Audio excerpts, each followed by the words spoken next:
Howdy and welcome to LeeReads, where I talk about the books I've been reading and enjoying lately. Today I'm really excited that I have a visitor to the channel, one of my favorite authors, Kate Elliott. Kate has published a wide array of science fiction and fantasy, which, in my opinion, are amazing at weaving together multifaceted characters, in-depth world building, and all sorts of magic. Her newest novel was releasing June 10th, is part of an adult fantasy duology, The Witch Roads. And the sequel, The Nameless Land, comes out later this year. So welcome, Kate. Thank you so much for having me on. I'm honored to be your first interview. Yes, yes. So As I said before we started recording, I'm very chill about this. I've done a lot of these, and actually I've done a lot, especially since COVID happened, and it kind of changed the paradigm for all of us, about having to learn about, the Zoom took off and all the different remote options. right, bookstore launches. And then my friends and I discovered that we could like check in every couple months with each other and do a little Zoom call for 45 minutes, people who I otherwise wouldn't really get to see, who live elsewhere. I was actually this is going to sound like I'm name dropping, but I'm not really, but I guess I am. But like I just a half an hour ago got off just a little Zoom call with my friend Martha Wells. And, oh, yes. Yeah. So we've got the murder bot over there. We've got some of her other backlists. Yeah. I'm trying to go back now and read her backlist. I fell in love with Murderbot. She's got the best. Yes. Yeah, she's got the best backlist. Yeah. Yes. Yeah. So it's been actually great in many ways for someone like me I live in Hawaii, and it's expensive for me to fly to the mainland. So I go to almost no conventions. I do very few book signings anymore, and not because I don't like them or don't want to go to conventions, but it's just too expensive for me to do that. But online stuff has picked up a lot of slack. So we got podcasting and video casting and streaming, and it's kind of amazing. In our pre-convo, we mentioned a little bit about the Science Fiction Writers Association and how you've worked with them doing virtual events. Could you talk a little bit more about how you got started doing that, or what you enjoyed about that? From a writer's perspective, it was really great to be able to peer into some advice about the craft and writing and world building and everything. So if you could share a little bit about that, that would be wonderful. One of the things I've learned after now 5 years, is it? Almost 5 years of yes. doing a lot of online stuff. I didn't do podcasting before. I thought a lot about doing podcasting before because I had this idea in my head that I wanted to do like a set of discussions that would just be craft discussions between me and one other writer, someone I knew, because so I would know we would have like a good flow or a good back and forth between us. So they would be different from an interview, and they would be different from a panel where you have 4 or 5 people. And a lot of times with panels, whether they're online or at conventions in person, there can be really entertaining. But you can't always go into depth about a subject because you've got to hear from 5 different people. And times you can get a panel where the flow just goes and you really get a lot going. But a lot of times you get, I'm going to answer, and then someone else has to give their answer, and you kind of keep it's like a college class. You're always kind of stuck in 101 or 201, but you never really get to 301 and 401. And this is kind of a long-winded answer, which is that's great. Very much me. But back in 2015, I proposed to the Spokane World Con to do a dialogue panel with me and Ken Liu, where we would just do the 2 of us talking in depth about world building for 50 minutes. And I figured it was like a little bit of a risk, but they put us in one of the smaller rooms, and it was packed. It was a great conversation because all we did was talk about world building for 20 minutes. Ken and I know each other, so we have a really good vibe. And it went so well that the next year at Kansas City, I suggested it again, and they put us in a bigger room, and it was packed because people wanted that level of really getting into stuff. So that was when I really started thinking about, gosh, it would be fun to do a podcast. It would just be me and a friend of mine Mm-hmm. spending an hour talking about just one specific element of craft for each hour, not the same one for all of them, but something targeted to what that friend and I wanted to talk about. And I know a lot of people because I've been around a long time in the Been field. publishing for a while, yes. I've been publishing for a while. And but the the technical aspects of engineering and distribution were just like, I don't have the time or energy to deal with that. It would take, it's not that I didn't think I couldn't do it, but that I know how long it takes me to get a handle on things. Mm-hmm. And it was just like, I can either write books or I can do that. Right. Better if I write the books. Yeah. So I didn't do it. And then COVID happened. And SFWA, which is what I call Science Fiction Writers of America. I don't know if there's another way. Some people say SFWA. I just say SFWA. SFWA sounds fine to me. I don't know if there's a right answer. If anybody knows, let us know. Let us know. In comments. Let us know in the comments. But they ran the nebula and they had to take it virtual. So they had to set up a kind of a virtual platform to hold it. And it was more complicated then. I think it's less, I think people are so used to it now that they've been able to really, that you can do entire conventions now virtually, and the platforms are set up to maintain that. But they set up the Nebula online platform, and then they kind of held it for a year, and they said, well, we're going to keep everything online for a year, and then we're going to try to, and I saw, this was about June, that they were going to try to have other content on it, but they didn't really know what. So I emailed the SFWA president, who at that time was Mary Robinette Cowell, and I said, hey, I've been thinking about doing this podcast. And I explained it to her. And I said, but, all the engineering and distribution stuff is like a bridge too far to me. But what if you guys hosted it on your SFWA platform? So you had the platform, you could record it, you could put it up. And then the recording, the live recording, it could be live for Nebula conference members. Right. But then it would be put up on the SFWA channel afterwards so anyone could watch it. And she said, yeah, that sounds great. So I did the first season in 2020, and I did 3 more. I think there's 4 seasons total. And it was great. But the thing is, it was really for me a selfish thing, because it gave me a chance to chat for an hour with friends of mine about craft in that nerdy way that writers like to do. Yeah. And each person, I just would say to the people, I said, hey, do you want to do this? Do you want to do that? And each person said, oh, this is a subject I'd like to talk about. So it was a different subject with each person. And they brought a different sensibility to it, because everyone has their unique sensibility. And it was just a blast to do. So that's all available on the SFWA channel, all 4 seasons with the fantastic writers. I can't say anything good enough about how much fun they were and how brilliant they all were, and what a great conversation we had every time. The one I've listened to so far was the one you did with Martha Wells on monoculture.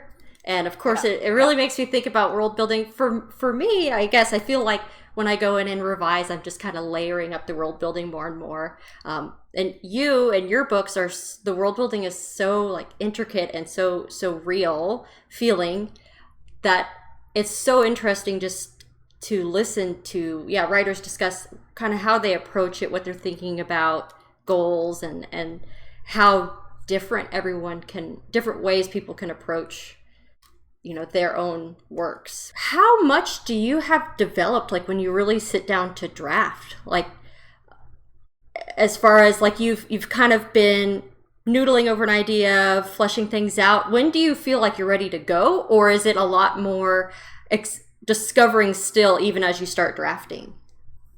Yes, to both of those. I've been thinking a lot about this process recently. I mean, I always think a lot about this process and about the difference between writing the first book in a trilogy versus writing the 3rd book in the trilogy. And there's actually, for me, a big difference in the two, because so my process, and one of the things I always want to say to writers at whatever level they're at, is that when a person says, this is how you should do it, no. I'm like, so there isn't one way. There isn't a secret handshake. There isn't the one method you should use. There are many ways to write, many ways to draft, many ways to approach a book. And even for a single writer, different books may take different methods. Mm-hmm. But my feeling about writing is part of what writing is, and especially in the early, the first part of a career, or even into the second, the middle of a career, or the later part of a career, is figuring out what works for me or for you or for anyone, what works for each individual, because it's going to be different for each person. Even when someone says, oh, I'm a discovery writer. Oh, I am too. But then if you really drill down, you find out that their methods are just a little different. And that's what it's supposed to be like. You're not supposed to do what that person tells you to do. I'm just like really against like this kind of prescription of saying this is how it's going to be done. So that's my little rant. Yes. Yeah, that's my little rant. When people say that, they're like projecting, like this is how it works for me, therefore everyone must want to do it that way. Well, no. Brains work differently. Brains work differently, process works differently. So my personal process is that I will kind of get a vision of an idea, and I've talked about this before. I've written a lot about process. Right now, a lot of that's on my Patreon because writing little essays about process and writing craft, it's like if I know people have put done the money in every month, monthly. I feel obligated. Yeah, I really feel obligated to like, oh my gosh, I am letting them down if I don't write something every week, right? So I've actually written a lot of stuff that eventually I'll collect into some kind of an ebook and put out when I have time. But I kind of I almost always start with, I will say like a vision or an image. It's a little more than an image. It'll be like I use the best example I use, and the one I use all the time is from Crown of Stars. That whole 7-volume massive epic fantasy sequence literally started with an image of a young man, or not even a man, a youth of about 16, 17 years old. He's walking he's on the ocean. He's on the ocean shore, walking on a path that leads up a ridge top. It's just so visual and kinetic in my head. And he's taking something to some kind of settlement or place. It turned out in the book it's a little monastery. The village, he's walking away from the village up over this ridgeside path over to deliver something to something over there. And that as he's walking up on that ridge, a storm blows in from the ocean, and it's like the wind is blowing, and on the path coming towards him is a middle-aged woman in armor, like not shining armor, but like can I use? Yeah, sure. Yeah. I did one where just recently where he said, please don't swear because a lot of parents watch with their children. But anyway, she's wearing I've seen some shit armor on a horse. Like she looks like she just came out of battle, and then they're gonna meet, and they're gonna have an exchange. That's the beginning of that whole thing. And what that told me, I didn't know much. What I knew is that he was young and somewhat naive, with dreams about what he thought the world was. Who and what she was, I didn't really know. But I also knew that the setting was medieval Europe, but it was also even early. So it's early. It turns out to be early medieval Europe. So I used a lot. It's really based a lot on research into 10th century Europe, and specifically 10th century Germany or Saxony. Although, so what I get is a character, an encounter, and a kind of an aesthetic, and a sense of the time frame, how it would fit kind of. I don't necessarily write analog cultures, like, oh, I'm going to write a medieval Europe culture. I'm going to write a, Ming China culture. But there'll be a sense, right? So the opening of the first image I had from Cold Magic was two, they were either sisters, but then they're cousins, two girls sitting side by side behind a paned window watching a carriage arrive in the courtyard. Um, and something ominous or is arriving in the carriage. Someone ominous is arriving in the carriage, something that's going to alter their lives, right? So, and in that case, the carriage, I thought, oh, this is like 18th, 19th century, as opposed to the other one, which was kind of early medieval. Really, yeah. So I take those, and then I don't start writing right away. I have to like start noting down what's the plot, who are these characters, what is it they want, what's going to happen, and what's the setting. And I kind of, for me, especially, the characters and the setting have to develop together. And that kind of over the course of like usually 1, 2, 3 years, I'll kind of keep circling back to that idea. So it's like I put a pot on the back burner and I keep adding things or checking to see how it's doing or tasting it or adding stuff to it. And that kind of simmers until it builds up enough, I don't know, enough, like I know enough that I can write a little something. And then eventually there's a tipping point where I have the time. Like it's like I need a new project. What am I going to do? I finished this thing and turned it in. What am I going to do next? And by then I usually know what it's going to be. It'll be one of those kind of back burner projects. Now it's getting moved up to the front burner. And I know a lot more than I did, but I don't know everything because I learn a lot writing that first draft. Right. So I'll know my character. Most of the time I'll know what the basic endpoint is going to be, not maybe the specifics, but the feeling or the feeling or maybe some kind of image in my mind. And I'll know something about the world, but I'll learn a lot of things along the way. And sometimes I'll start with a problem I haven't solved yet. I know that I need to figure out something about the magic system, but I just trust myself and I say, it's going to come clear. At some point, it's going to come clear. The connections will be made in revisions, hopefully. We'll kind of figure it out. Yeah. No, because, but the process of writing that first book, stuff will go, oh, that's right. And often it's stuff out of left field that if I had sat down and plotted everything on paper before I started writing, I would never have, it couldn't have come clear for me if I'd done it that way because I need that, I need that ferment going on in the back brain. I think I'm like a kinesthetic writer. Like I need that process to bring it up. I know people who plot out everything and they spend like a month or 3 months plotting out everything. And then when they write, they're just going like, okay, now I'm just going to get it all down.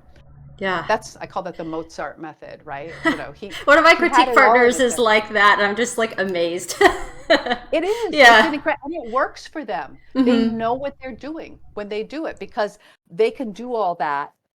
I can't. I'm more of a Beethoven writer mostly. I have like 3 Mozart novels or maybe 2, but I'm more of a Beethoven. It's like, no, mash, struggle. Oh, wait, I completely screwed up that part. I need to go back and fix it before I can go on. Yeah, right? yeah. That must make it hard though. Like if you're pitching or writing on proposal to come up with enough of something to pitch. But I usually know the basic shape, and that's all a proposal is. It's like, this is the basic shape. If the thing about proposals is partly it depends on where you are in your career. So I think that a writer who hasn't, for example, if one wants to publish with the traditional publishing industry, usually if someone hasn't published before, they need to have a complete novel because what publishers want to know is, can this writer finish the book and create something publishable? And people can sell a complete book that isn't perfect because they'll still go through the editorial process. I've done that. with I've written one young adult trilogy, and it was my 20th something novel. But the publisher, Little Brown, and the editor said, well, that they only would buy a complete novel. So I had to write it, well, say on spec, right, on speculation. And then that novel was sold to the editor. And they said, okay, we're going to buy one book. We understand this is a trilogy, but we're just going to buy one because we need to make sure that she can adapt this to the young adult aesthetic. And we did 3 rounds of incredibly intense editing on that first book. And once it was, and I learned so much. And again, I'd been writing for 20 years by that point. I learned so much from doing that. It was fantastic. I had 2 fantastic editors. And as soon as I turned in the final draft, they said, this is fine. And then they got they got books 2 and 3. They contracted for books 2 and 3. They just wanted to see the book had come out. Yeah. They wanted to make sure I could do it. So I always, in general, newer writers, have a complete book to shop because they want to see that you can do that. Now, in my case, now I can send like early chapters and a general outline, right? Right. But every editor knows. Every editor who's been working for any length of time knows that the outline they're getting from an author is not going to be the book they get. There's a few authors, they'll get exactly that book, that outline. But usually something happens. But what they do know is if you've been writing long enough, they'll like, well, but we know that, that this writer is going to turn in a complete novel that we can, go through the editing process with, and it'll be publishable. Yeah, you have a body of work you've already demonstrated. Yes. Yeah. Versus I'm on the subbing my first book and now trying to write my first one, having an agent and thinking, oh gosh, I hope they like this one. So yeah, a little bit of pressure there. No, but it's hard. It's hard. And the thing I always say, but it's exciting too. I mean, congratulations. Thank you. You're going through the process. And I still have the freedom, I guess, to pick the story that I want to do and hope it gets out there versus, maybe when you have a contract, you're like, I must write this thing I have a contract for. Yeah. It's ironic, isn't it? Because when I was first starting out, to sell something on proposal, which meant maybe you had the first book done, but books 2 and 3, like say you sold a trilogy. So the first book was done, but you knew it needed a lot of editing. But then they picked up books 2 and 3 too, which meant you were going to have to write them under contract on deadline. That was so exciting to me as a young writer. Like it was like the best, right? And now I had this, I don't know, like a year or so ago, I was talking with N.K. Jemisin, who's a friend of mine, and we were kind of lamenting that. Actually, it was a little longer ago than that. What is time? Yeah. What is time anymore? None of it makes any sense. We were lamenting that writing to deadline, writing on contract. It was like, and on the one hand, it's amazing, like how I feel so grateful that I can do that because basically they're giving me money so that I can write the book and turn it in. Whereas things are much more complicated if you have to write the book and then hope to sell it, because that's time that is, you're speculating that you might get paid for it. Right. What if you don't, right? What if it never sells? Or what if there's a lot of other things people can do with books now because self-publishing is so much more feasible for people. But we're talking about that idea that writing something just to do it with no pressure we're like, oh, wouldn't it be great to be able to do that again?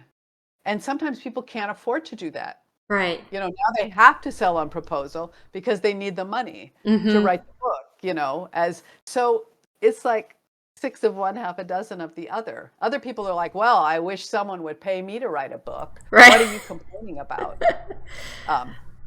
So I mentioned that like yeah, sense of it, like self-imposed pressure to my husband, and he was like, "Well, you don't actually owe anyone anything, so it's yeah, like if yeah. you're not enjoying it or whatever, you don't have to do it." I was like, "I'm not saying I don't enjoy it. I'm just saying there's the self-imposed like I hope this is liked, to be Well, publishable." yeah. But yeah, but for me at this point, it all is still, my livelihood's not depending on it, which is very freeing in a sense. So yeah. Yeah, I mean, it is, there is something very freeing in saying, well, if it doesn't work out, I can write another book. And if it Mm-hmm. doesn't work out, I can try something else. This other subject matter, this other book that I had in my, that I wanted to do. And it's rough, uh, in the sense that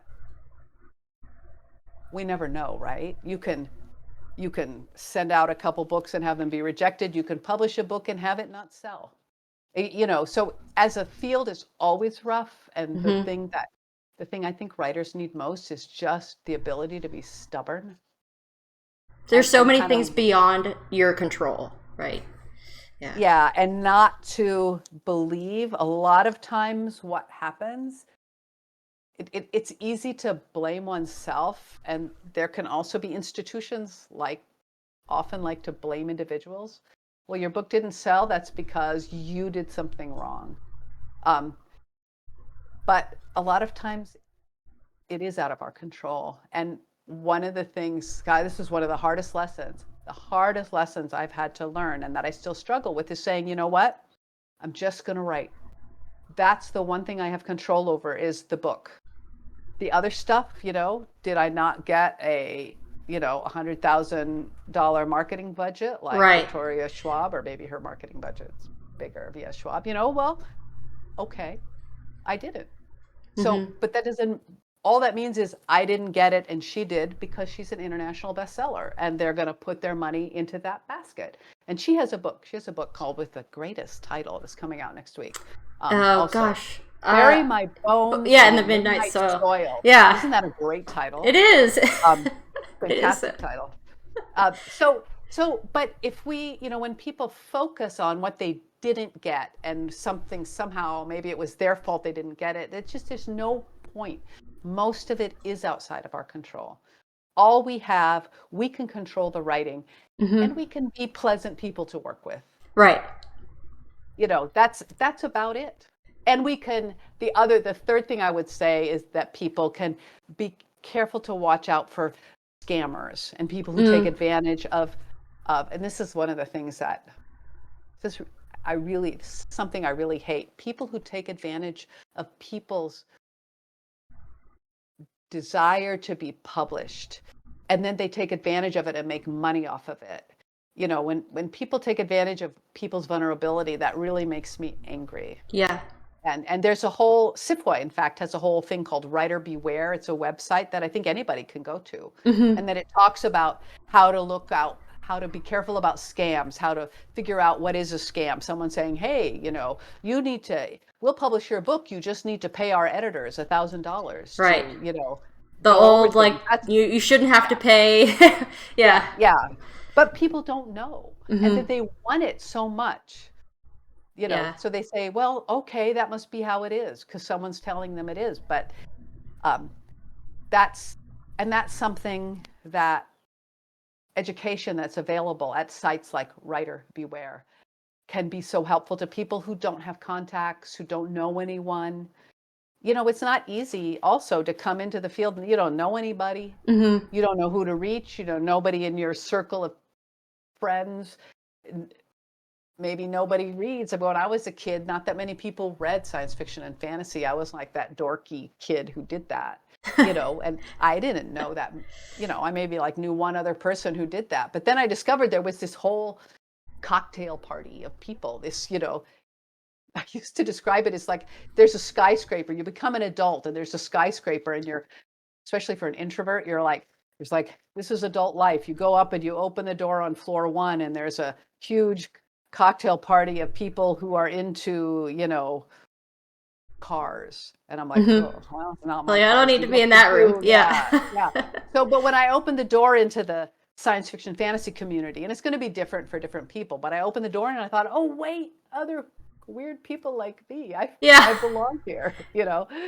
So, but it can be hard to find the people we vibe with and the people we Mm-hmm. like, you know, the other nerdy writers, the people who, or whatever it might be. It could be anything. It could be the knitters, right? It could be Right. Ravelry or whoever it is, whatever it is, find that community that makes us feel uplifted.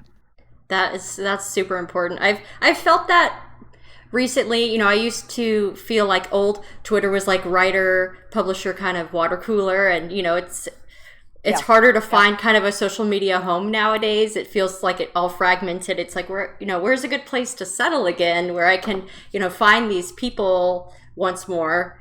I'm very grateful to the the critique partners and friends that like from websites like that I have been able to like meet these people, and now we have our Discord communities and other things to try to find that that place where you can just say, why are we doing this to ourselves? you know Yes, exactly. And people will go, I get you, right? yes, like I Yeah. understand. Yeah. I understand these weird conflicting feelings you're having right now. I too mourn old Twitter. Yeah. And that was, and to me, that's exactly what it was. It was the water cooler. And any time of day or night, depending on your time zone, you could go to the water cooler and someone would be there from Talking about wherever they something. might be. Yeah. Yeah. You know, it's interesting too with time zones because of Hawaii's time zones. I would, I, I got an interesting cross section because I would get the Asia Mm-hmm. people, evening my time would be afternoon for, let's say, Japan or Australia. Mm-hmm. So I ended up interacting with a lot of people who before that I would never, how would I ever have interacted with them? Or Right. on the old bulletin boards, the old bulletin boards like Genie or the CompuServe one. Those were all, you were kind of more time locked and you they didn't have that live ask. You could get on chat rooms, but then that was only with people in your own. It just wasn't the same. But oh well, everything shifts, right? Yep. Now we're in a We new move. fragmented era. Yeah. Well, earlier you started mentioning the difference between your process in your first and your third book, and I imagine you're thinking of your science fiction that working on the third book. So could you go back to a little bit about that difference that you found in This is why my starting this books are so ambitious long. project and then Yeah, yeah. So thank you, because I like go off on tangents, No, and that's great. then I'm on the fourth novel of my trilogy. Right. But so what on the first book is like a discovery book. So I learn way more. I learn like I have like a chunk of general knowledge about the world I'm working in, and for me, setting and character are like so intertwined. They're so crucial. I can't have like I couldn't like create a setting and then drop a character into it, and I couldn't create a character and then say, okay, I need to have them walk through something. They have to be together because the setting and the character are. I mean, we are all a product of the environment we grow up in and the expectations we have and the assumptions we have about the world and Mm-hmm. the narrative our story has depending on what culture and what subculture we're in and or subcultures we may be in any of those worlds. So I had a phone call this earlier this week about my house insurance. I had to something about my house insurance, and he the guy I was talking to just off the cuff, I said something and he said he did a quote from the first Star Wars movie, which was so funny to me because 20 years ago that wouldn't have happened on phone support, right? But Hmm. now it's such a part of the culture Right. that everybody would get it. So so the first book I'm kind of feeling my way through, and I might like I'll often be writing in the first draft. I'll be writing, XXX festival. I got to figure out, and then that'll be like in the first half I'll drop that, and then but then 3/4 through I'll say, oh, okay, I know why I need this. I need this because X has to happen here, and then so that means it needs to be this kind. It needs to be a spring festival or a I don't know, whatever festival. I don't know, whatever. And or I'll need to know what the government agencies are for this, but I won't have thought of that. And then I have to come up with them while I'm working on it. So that happens a lot in book 1, and then less so, but continual in book 2 or in the second half in the case of a duology. But usually by the 3rd book, and to some extent the 2nd book, especially if I've been keeping good notes, I'm like much more comfortable in the world. So the things that I need to know that I don't know are usually smaller things, like more fine-tuned things, but I can, I'm, I'll be like, oh, I know how things go in this world now. When this person walks into this place, I know how they're going to act as opposed to how this other person are going to act, because I understand how the culture works. So it'd be like going to a foreign country, country foreign to oneself. And when you're first there, you're like, do I do this? Do I do that? I don't know. But then if you've lived there for a year, you're much more comfortable. You know what the kind of the habits and expectations are. So those later books for me, I'm like much more into the world. So I may still have things I have to figure out because I didn't go into a hospital in book 1, but now I have to go into a hospital and figure out how that works. Right. But I feel more sure about my grounding. So always writing a 2nd or 3rd book in a series or a later book in a series is like, I get it. I get it much more. I feel much more comfortable there. I know how people are going to react. And that makes writing the later books a little different than writing that first book, when I'm still kind of figuring, when there's a higher level of discovery of like, wait, what if this was the case? Or wait, what if the magic system worked this way? I may, the first book is like a lot of that. Teasing it out. Things I need to know. Yeah. So it means that I've never had a first book really that wrote as a Mozart book. That's always like a 2nd or a 3rd book, because I know the world well enough that I don't have to stop and think, oh wait, I need to know which ministry is this that they have to go to get their paperwork. Right. Wait, which ministries do I have? Are there 3 ministries or 4? And how are they divided? And what does that say about the society? And, is this a rigid society or a loose society? And, usually I have an idea of what it is, but then I have to decide how those, there's just all those are the layers for me. But again, not everybody works like this. It sounds like you kind of work like this. Yes. And a lot of it right now, because I'm in a first draft, is a bracket. I'll leave a bracket, come back. We'll fill that in later. I'm not going to spend my mental energy trying to get that right now. We got to just kind of... But I like revising. I think that's more fun because it's building with what's there, kind of tweaking it, playing. It feels a lot more like playing to me in a sense. So I'm just really looking forward to finishing this draft, and then I can start revising. Oh, you came to that. You came to that early, because when I started, I didn't know how to revise. So revising to me was so intimidating. It was like, oh, first draft, I'm just writing it all down. This is great, right? Well, now I'm like, first make draft, it make sense. it's like the worst thing. Oh my God, it's all terrible. Oh, I'm never gonna finish. Oh, this is horrible. I can't stand it. And it's just like, I just need to get to the end, because then I can revise. So now I'm like you, right? I'm like, oh, revision's the best part. We could try to get, like, the vision is not really there yet. It's we're gonna work on it and try to get the vision.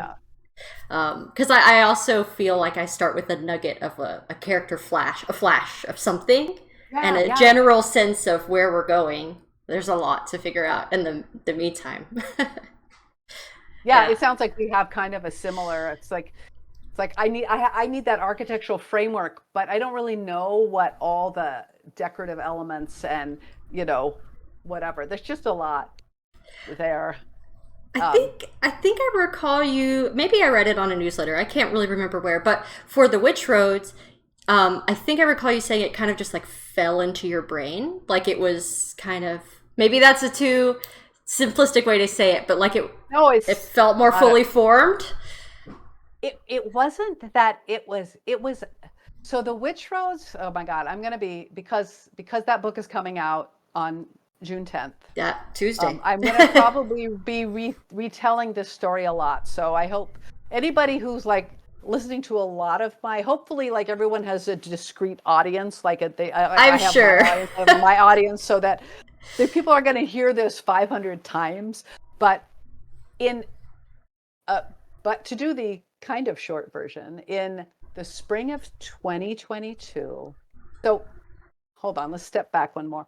Like most writers, I've had ups and downs in my career. I've been publishing for 30 years.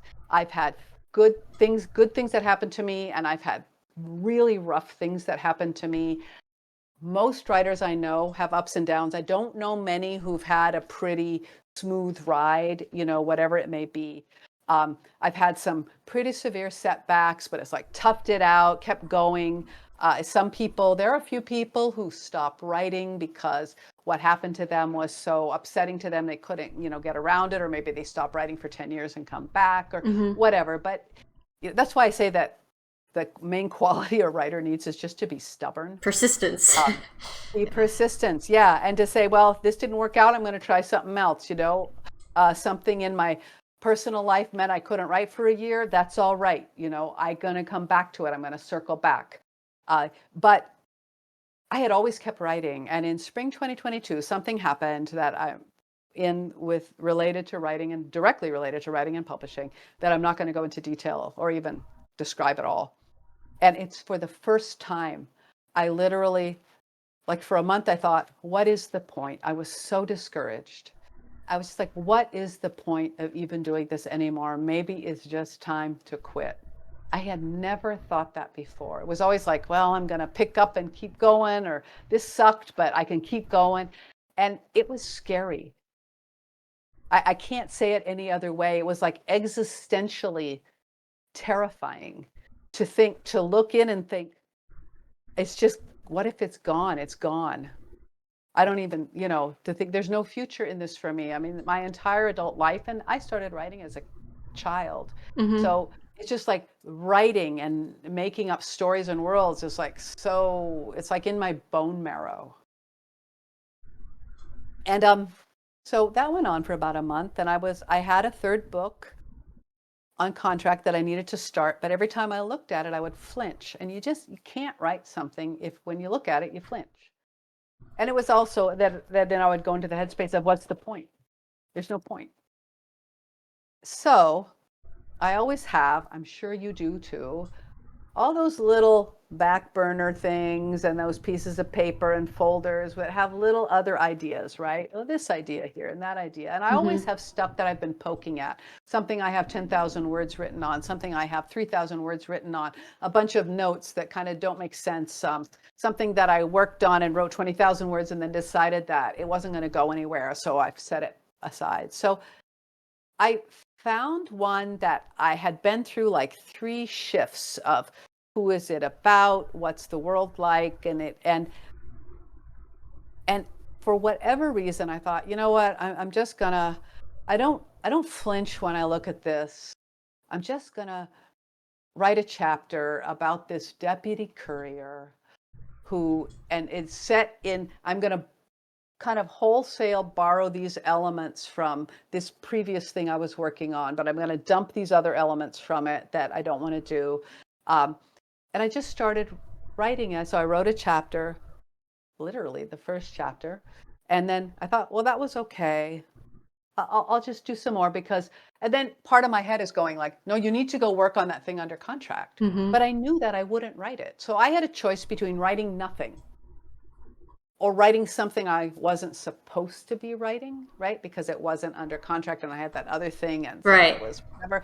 But I could either do nothing or I could do something. And I chose to do something. So I wrote another chapter and then another chapter. And then I showed it to my writing group and they said, we really like this. We want to read more. And I basically thought, fuck it. I'm just going to work on this for a little bit. So once I gave myself permission to do something that was purely about writing. Why do any of us write? I mean, I ask myself that question all the time. Why art? What is art? Where does that compulsion come from? I don't know. Right? It's just a thing I can never, and currently I couldn't imagine not doing, even if there were gaps.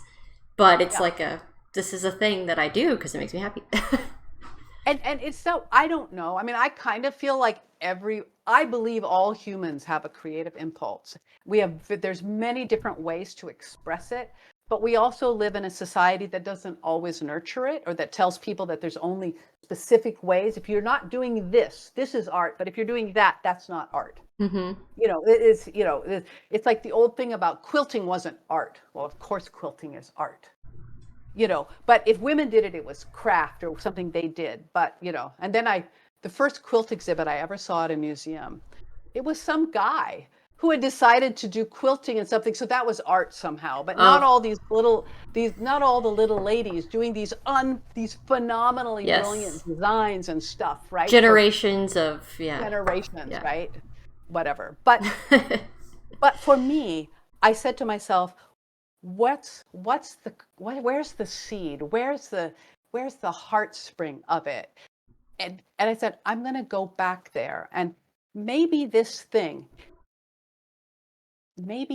little funny thing I'm working on